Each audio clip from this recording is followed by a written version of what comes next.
नमस्कार, जनवार्तामध्ये आपल्या सगळ्यांचं स्वागत. घेऊया मागील आठवड्यातील ठळक घडामोडींचा आढावा.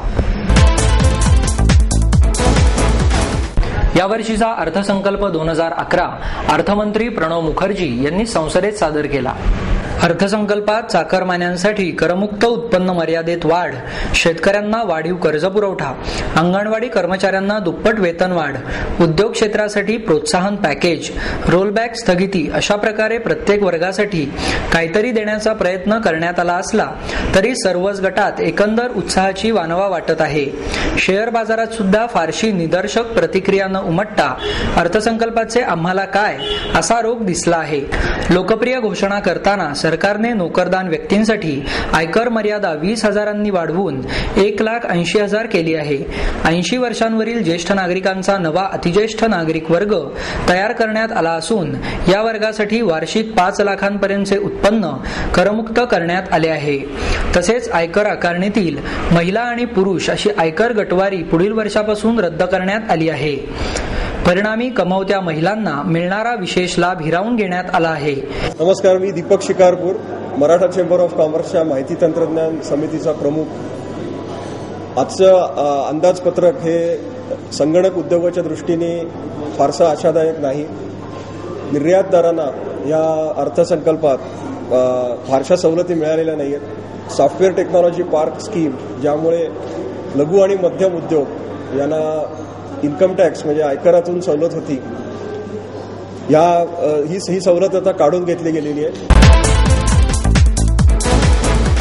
पानिपतचा रणसंग्राम हे देशाच्या एकात्मतेचे प्रतीक आहे, असे मत कादंबरीकार विश्वास पाटील यांनी व्यक्त केले. कविवर्य कुसुमाग्रज यांच्या स्मरणार्थ जागतिक मराठी दिनानिमित्त शिवसेनेच्या वतीने देण्यात येणारा पहिला मराठी भूषण पुरस्कार पानिपतकार विश्वास पाटील यांना शिवसेनेच्या पुणे जिल्हा संपर्क प्रमुख आमदार डॉक्टर नीलम गोरे यांच्या हस्ते देण्यात आला. 25,000 रुपये, पुणेरी पगडी, शाल आणि श्रीफळ असे या पुरस्काराचे स्वरूप होते.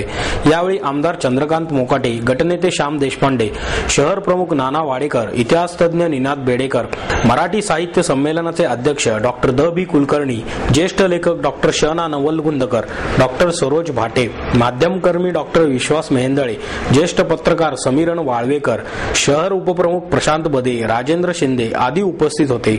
यावेळी बोलताना डॉक्टर नीलम गोरे म्हणाल्या, सरकारचे मराठी भाषेकडे दुर्लक्ष होत आहे. भाषेच्या विकासाचे काम सरकारऐवजी साहित्यिक, अभ्यासक आणि नागरिकांनी केले पाहिजे, असे मत डॉक्टर गोरे यांनी व्यक्त केले. वर्तमाना इतकेच इतिहासाचे ज्ञान आवश्यक असल्याचे निनाद बेडेकर यांनी सांगितले. मराठी भाषा आणि माणसाला समृद्ध करण्यासाठी जागतिक मराठी दिनानिमित्त दरवर्षी कला, साहित्य, समाजसेवा आणि क्रीडा क्षेत्रात भरीव कामगिरी केलेल्या व्यक्तीचा सन्मान केला जाईल, असे श्याम देशपांडे यांनी स्पष्ट केले. कार्यक्रमात मराठी भाषा काल, आज आणि उद्या या विषयावरील परिसंवादाचे आयोजन करण्यात आले. यात डॉक्टर द बी कुलकर्णी, डॉक्टर श ना नवलगुंदकर, डॉक्टर सरोज भाटे, डॉक्टर विश्वास मेहेंदळे यांनी सहभाग घेतला.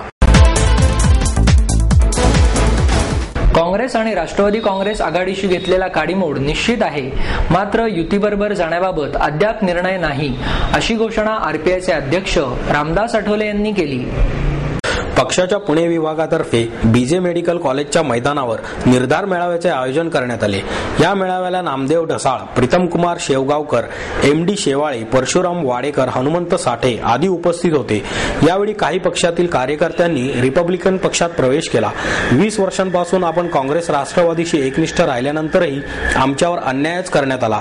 दलितांवरील अन्यायही आजतागायत कमी झालेला नाही. शिवसेना, भाजप हे पक्ष जातीयवादी असल्याने तुम्ही आघाडी समवेतच राहा असे आम्हाला सांगण्यात येते. मात्र पिढ्यानपिढ्या आम्ही गावाबाहेरच राहिलो. आम्हाला जातीयवादाबद्दल सांगताना पुण्यात मात्र जातीयवादी पक्षांशी युती करून सत्ता मिळवत महापौर आणि उपमहापौर ही पदे आघाडीने पदरात पाडून घेतली, अशी टीकाही आठवले यांनी केली. राज्य सरकारने 2009 पर्यंतच्या झोपड्यांना तातडीने मान्यता द्यावी, अन्यथा सरकारने खुर्ची खाली करावी. महागाईच्या प्रश्नामुळे जनता हैराण झाली आहे. केंद्र सरकारला महागाई कमी करता येत नसेल तर त्यांनी सत्ता सोडावी. झोपडपट्टीवासियांच्या प्रश्नासाठी रिपब्लिकन पक्ष रस्त्यावर उतरणार असल्याची घोषणा आठवले यांनी केली. आज यहाँ मैं अपने दुश्मन को सुलाने के लिए यहाँ आया हूँ, दलितों को उनका हक दिलाने के लिए मैं यहाँ आया हूँ. या सरकारमध्ये एक आहे साधा आणि दुसरा आहे दादा. या सरकारमध्ये एक आहे साधा पण दुसरा आहे दादा. पुरा करतो मी तुमचा वादा, पुरा करतो मी तुमचा वादा. आता तरी लागू नका तुम्ही काँग्रेस राष्ट्रवादीच्या नादा. एक तर आपण सगळे कार्यकर्ते बंधू भगिनी या ठिकाणी अत्यंत निर्धाराने या ठिकाणी आलेलो आहोत. देशाला स्वातंत्र्य मिळून जवळजवळ 64 वर्ष होत आली, परंतु अजूनही या ठिकाणी उपाशी तापाशी माणूस मरतो. महागाईनं सगळा देश गळंकृत केलेला आहे. देशातली 80-85% जनता उद्ध्वस्त होत आहे. बेरोजगारांना रोजगार मिळत नाही अशा पद्धतीची परिस्थिती आहे. आम्ही त्यांच्याबरोबर होतो.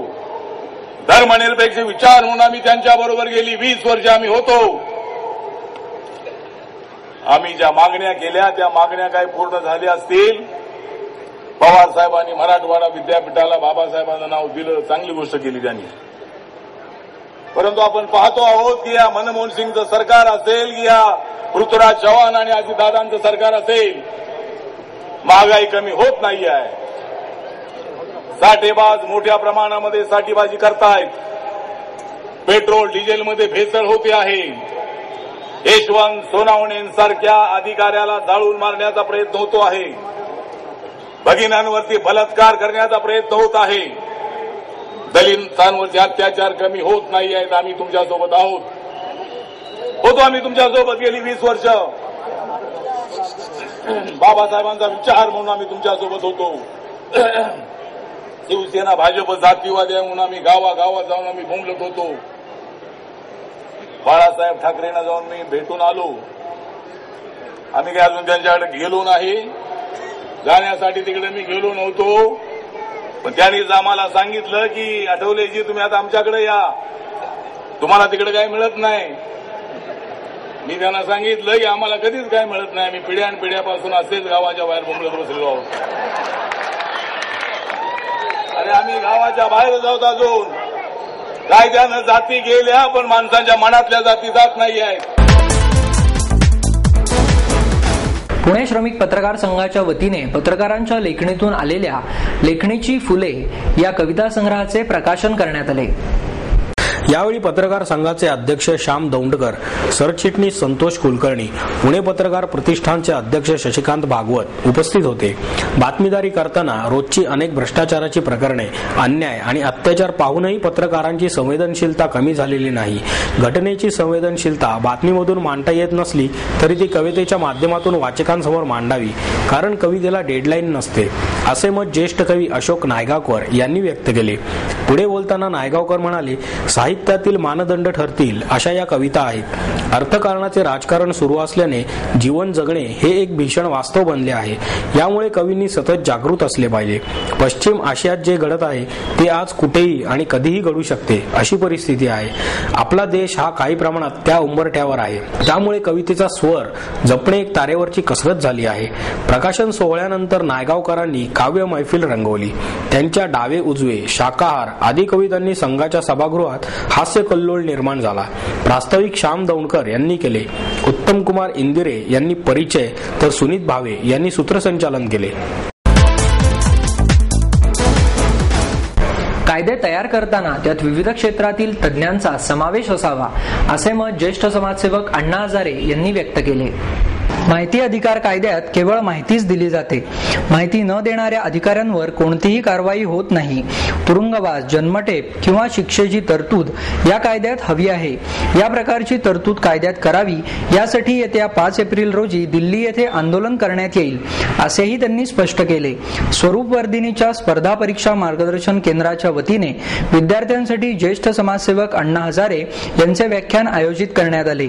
स्वरूप वर्धिनीचे कार्याध्यक्ष रमेश जोशी यावेळी उपस्थित होते. यावेळी बोलताना हजारे म्हणाले, भावी प्रशासकीय अधिकाऱ्यांना विविध आव्हानांना सामोरे जावे लागणार आहे. वाढती शहरे आणि कारखान्यांमुळे नैसर्गिक स्रोतांबरोबरच मानवाचेही शोषण होत आहे. देशाला वाचवण्याचे काम तरुणच करू शकणार आहे. प्रशासकीय अधिकारीही गरिबांच्या चेहऱ्यावर आनंद फुलवू शकतात. शुद्ध विचार, आचार, त्याग आणि निष्कलंक चारित्र्य ही चतुश्रुत्रीच प्रशासकीय अधिकाऱ्यांना त्यांच्या जीवनात मार्गदर्शक ठरेल. समूहावरील अन्यायाविरोधात विरोधात प्रशासकीय अधिकाऱ्यांनी आवाज उठवला पाहिजे, मात्र वैयक्तिक अपमान सहन करण्याची ताकदही त्यांनी बाळगली पाहिजे, असेही त्यांनी यावेळी बोलताना सांगितले. त्यासाठी सुमारे 8,13,000 चौरस मीटर क्षेत्रावर आरक्षण करण्यात आले असून त्यापैकी केवळ 50,650 चौरस मीटर क्षेत्र म्हणजे 7 ते 8% ताब्यात घेण्यात आले आहे. मात्र एकाच मार्गावर HCMTR आणि मोनोरेल ही प्रस्तावित करण्यात आल्याने काही सदस्यांनी प्रशासनाला धारेवर धरले.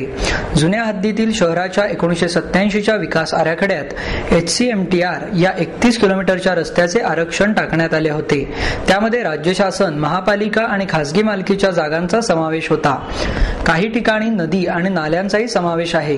त्यानुसार प्रशासनाने भूसंपादनाची कार्यवाही करणे अपेक्षित नसताना त्यावर कोणतीही कार्यवाही झाली नाही. त्यामुळे अनेक ठिकाणी अनधिकृत बांधकामे झाली आहेत. काही ठिकाणी तर महापालिकेने परवानगी दिली आहे. त्यामुळे या ठिकाणी किती जागा शिल्लक आहे, त्यापैकी किती आरक्षणांचे भूसंपादन केलेले आहे, असा खुलासा प्रशासनाने करण्याची मागणी सर्वपक्षीय नगरसेवकांनी केली. योजनेचा पूर्ण खेळखंडोबा झाला असून आता योजना राबवणे अशक्य आहे, अशी टीका नगरसेवक विकास मटकरी यांनी केली. त्यावर नगरसेवक सुभाष जगताप यांनी आरक्षणे ताब्यात घेण्याचे अधिकार महापालिका आयुक्त यांना असल्याची आठवण करून दिली. शिवसेनेचे गटनेते श्याम देशपांडे यांनी ही योजना फसवी असल्याचा आरोप केला. नगरसेवक आबा बागुल, राजलक्ष्मी भोसले, मुरलीधर मोहोळ, सागर माळकर आणि मुक्ता टिळक यांनी ही योजनेच्या विलंबाचे खापर प्रशासनावर फोडले. आयुक्त झगडे, विरोधी पक्षनेते आबा बागुल यांनी 80% जागा ताब्यात आल्या असून योजना पूर्ण होण्यात अडथळा नसल्याचे सांगितले. त्यावर विकास मटकरी आणि उज्ज्वल केसकर यांनी प्रशासनाकडे किती जागा ताब्यात आल्या याचा खुलासा करण्याची मागणी केली. त्याचा खुलासा करताना महेश झगडे म्हणाले, कोणत्याही शहरात रस्त्यांसाठी 15% आरक्षण आवश्यक आहे. पुण्यात केवळ 9.5% जागा रस्त्याने व्यापली आहे. त्यामुळे रस्त्यांचा विस्तार होणे आवश्यक आहे. जुन्या डीपीतील HCMTRच्या जागेवर अनधिकृत बांधकामे झाली असतील अथवा बेकायदा बांधकामांना परवानगी देण्यात आली असली तर त्या कायदेशीर ठरू शकणार नाहीत. महापालिकेला अतिक्रमण जागा ताब्यात घेण्याची कार्यवाही करावीच लागेल, असेही झगड्यांनी यावेळी सांगितले.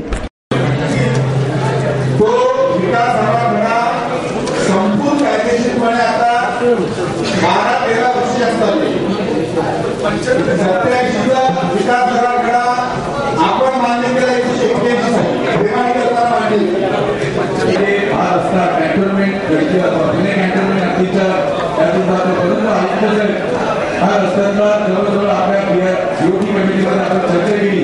जेव्हा आपण रिलोड करणार होतो तेव्हा 90% हा रस्ता आपल्या ताब्यात झालेला आहे.